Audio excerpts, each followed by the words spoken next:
Let's talk about house blessings. The other day I was listening to GB News and the presenter Eamon Holmes was saying that in every house he's ever lived in, a priest has come in to do a house blessing.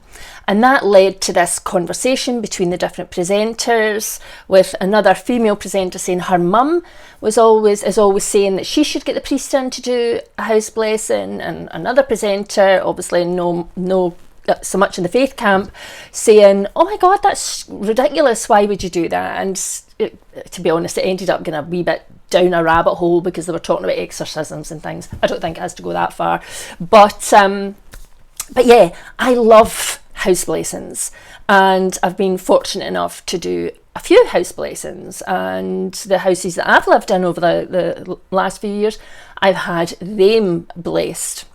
And I think it's really important because these buildings that we spend most of our time in hold the energy of everybody who's been in them before. And we all know that that's really important.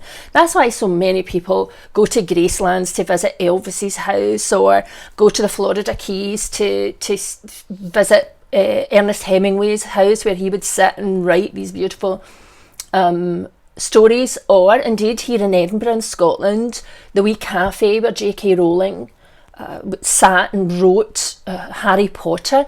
People want to go to these places, they want to be in these places, and they want to try and absorb some of that energy from that person and that magic that that person was able to create, right? That's what happens there, and they're only 3 examples of thousands. So these buildings where people have been and they've lived and they've loved and they've written stories, they hold that energy within the walls.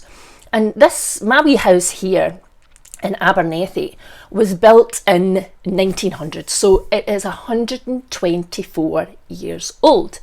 And this that I'm in is a flat. It's a lower cottage conversion, or a flat. So there's me downstairs, there's another one the same upstairs. But originally this would have been 4 flats. So these were 4, what we call in Scotland, room and kitchens.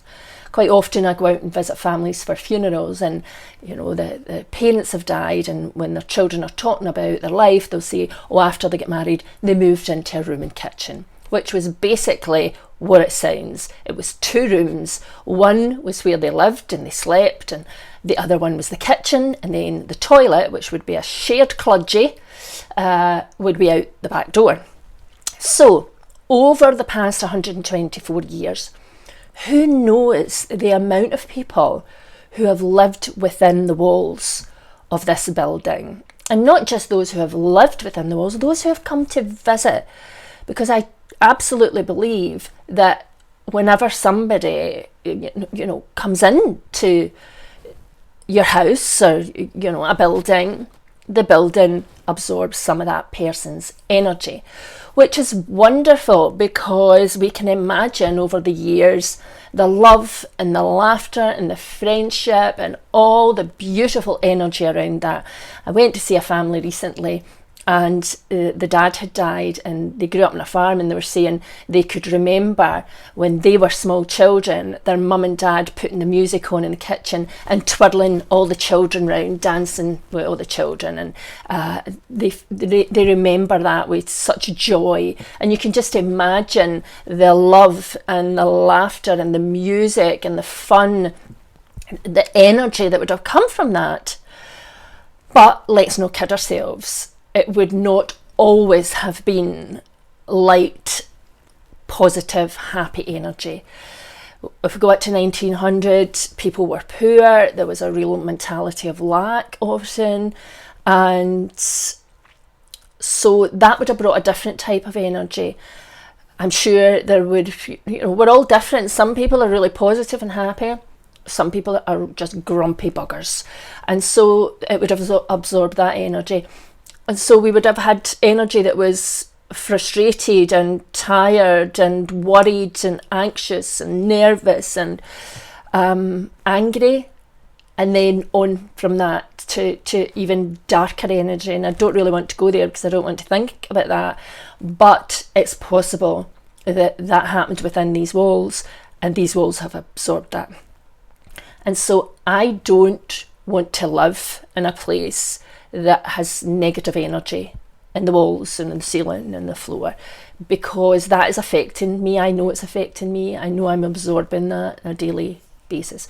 So when I move into a new place, I want to have some sort of ceremony, some sort of ritual in which I can acknowledge all these people that have lived in this space, acknowledge their importance in the world, but also to release any energy, heavy energy, negative energy, non-healthy energy that might still be in the walls. Now, this is where you've got to be careful, because you don't just want to do a ritual that gets rid of all the energy, because if you do that, then you're getting rid of all that beautiful, joyful, happy energy, and I want to keep that. I think that's really, really good for us, especially, you know, if we think 124 years worth of that type of energy.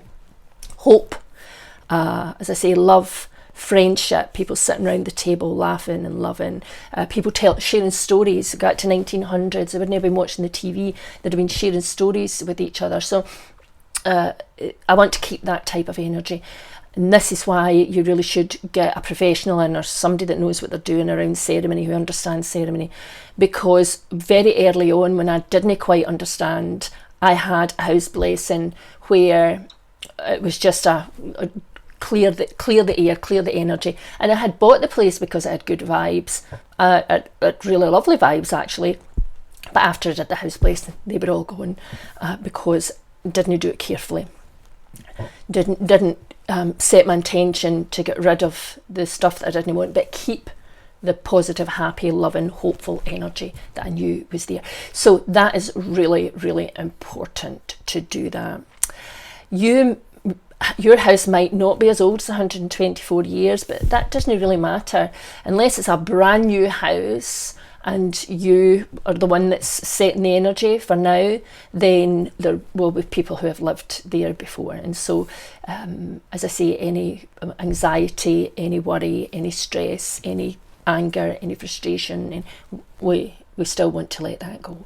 So how do you do that? Well, the best way to do that is to get in touch with me, or if you know another celebrant who does house blessings, get in touch with them, because they can either come, you know, create a ceremony that's right for you and come and conduct that ceremony in your house, or they'll work with you to write a wee ceremony that you can do in your house. And you don't need to be, you know, that we're not talking about that. We're talking about, you know, putting wee bowls of salt in each room with the intention, it's all about the intention, of that salt absorbing any negative energy while leaving the good stuff alone. We're talking about maybe going round with an incense stick and just letting that smoke absorb the negative energy.